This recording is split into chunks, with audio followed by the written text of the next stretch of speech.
Good morning বন্ধুরা, দেখো গম নিয়ে এসেছিলাম। গমকে একদম ধুয়ে একদম পরিষ্কার করে মেলে দেওয়া হলো উঠোনের মধ্যে। ওদিকে মিঠু খুব চেঁচাচ্ছে, ক্যাঁ ক্যাঁ করে খাইতে দেওয়া হয়েছে, তো চেঁচাচ্ছে, পেয়ারা খাচ্ছে। তো যাই হোক, কৃষ্ণা কি রান্নার করছে দেখি।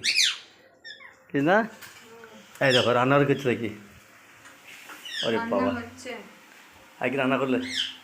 গুড মর্নিং, সবাই ভালো আছো তো? বিশাল গরম, সবাই সাবধানে থাকবে। প্রচণ্ড গরম, সকাল থেকে হয়রান হয়ে গেলাম। গম মেলা হলো, ধুয়ে পরিষ্কার করে। আর আজকে শুক্রবার, আমাদের নিরামিষ। তার জন্য এই যে কেরালির ডাল করেছি, মানে কালো বিরির ডাল করেছে। কেরালিটা মৌরি বাটা দিয়ে, হ্যাঁ, ডাল করেছি। এই 5 ফোড়ন, শুকনো লঙ্কা, মৌরি বাটা এসব দিয়ে একটা ডাল হয়েছে। আর পটল আলু দিয়ে সোয়াবিন দিয়ে তরকারি করেছি, একটু ঘি গরম মশলা দিয়ে। এটা নিম আলু করব, নিম পাতা দিয়ে আলু দিয়ে করব। আর এখানে হচ্ছে পুঁই, ভেন্ডি, তারপরে বেগুন দিয়ে সর্ষে বাটা দিয়ে এই তরকারিটা হবে। আর আজকে আলু পোস্ত করব না, আজকে হচ্ছে এই কাঁচা লঙ্কা দিয়ে পোস্তটা বাটা হবে। হ্যাঁ, যেটা বাটি বলে, পোস্ত বাটি। এই হচ্ছে আজকের রান্না।